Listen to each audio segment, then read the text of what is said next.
Hello, my name is Ellie and I'm one of the physios that works as part of the physio team that will see you on day one after your operation. So during this short video, we aim to give you some of the information from the physiotherapy team here at NUH who will help guide your recovery and rehabilitation following your operation. This video will include information on what to expect during your stay on critical care and theatre recovery. It will include techniques on how to maintain a clear, infection-free chest after an operation and will outline some of the milestones you can work towards during your rehabilitation. Following this video, you will be given a link and QR code to enable you to access this video in your own time. You may wish to share this with family and friends who may be helping you throughout your operation and recovery.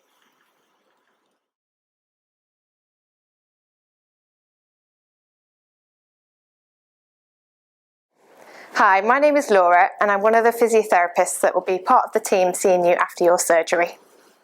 Most people prior to an operation will never have been to critical care either as a patient or visitor. Naturally, this can be a daunting prospect. After your operation, you may be cared for in either critical care or enhanced theatre recovery. This will be decided by taking into account a number of different factors and will be made by an anaesthetist in your best interests. One of the physiotherapists will visit you the morning following your operation to assess your chest and teach you breathing exercises to prevent chest infections. It is important at this stage that you highlight any pain you may have to your therapist, as this may impede your ability to cough and clear any sputum from your chest. Your physiotherapist will then assess your vital observations and decide whether or not it is safe to transfer you out of bed into a chair. You will notice you have lots of different attachments, some of which we will be able to remove. All the staff in our physiotherapy team are very used to dealing with multiple equipment attachments and will guide you on how best to move to the edge of the bed. Once you are on the edge of the bed, we will monitor your blood pressure and make sure you feel well enough to transfer to the chair. In most cases, you will have two therapists helping you to do this. If you have any mobility problems, please highlight this to your therapist and we can help adapt the way we transfer you to the chair, making it as easy as possible for you. In the chair, you may want to try and sit for an hour or so. The aim of this is to prevent any muscle weakness and to help position your lungs in the best place to recover from an anaesthetic. Your nurse will then help you get back to bed when you are ready. Critical care can be a busy place with lots of different professionals visiting you. You can be reassured that this is completely normal but equally overwhelming. Your nurse is the best person to talk to if you have any concerns, as they will be with you the whole time. Once your surgeon and the medical teams are happy, you will then be transferred to the ward where you will continue recovery and the physiotherapy until discharge home.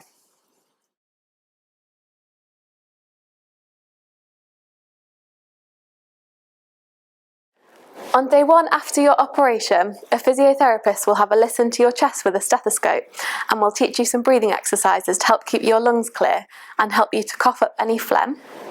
These exercises help to open up different channels in your lungs called the collateral ventilation channels to get the air behind any phlegm so you can move it higher up to then clear and expectorate.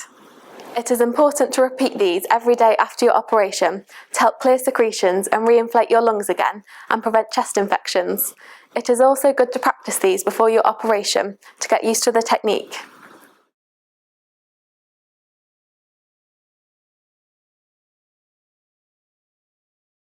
The breathing exercises involve taking 3 to 4 deep breaths in through your nose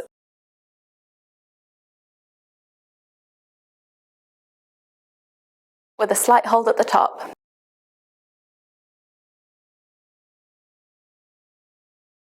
And then out through your mouth.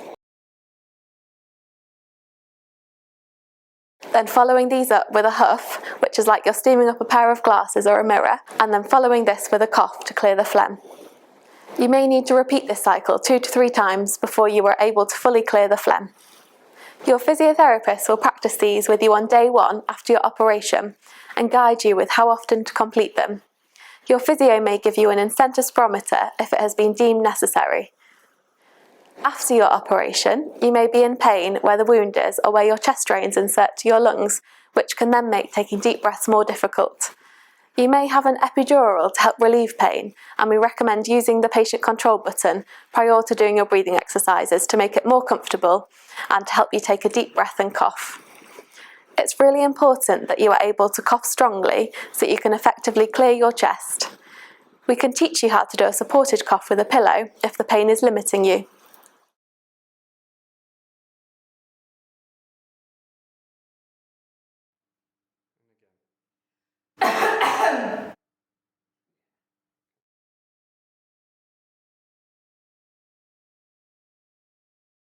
Hi, my name is Emma. I'm a therapy support worker working in the critical care department and surgery. After your operation, there is a set of guidelines called Enhanced Recovery After Surgery, or ERAS, which will guide you and the multidisciplinary team to ensure a steady and progressive recovery from surgery. This progressive recovery programme increases day by day until the day of discharge and will aim to optimise your chest, strength and cardiovascular fitness. Here is an example of the ERAS guidelines for after an esophagectomy.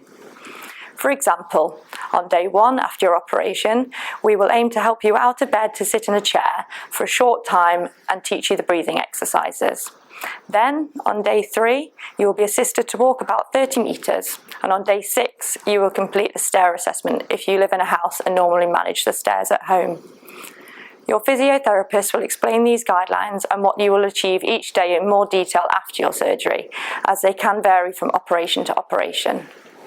If you feel you may need support when you first go home from hospital, you can discuss this with your therapist and we can get you set up with any necessary equipment or a package of care if you live alone or don't feel you will manage.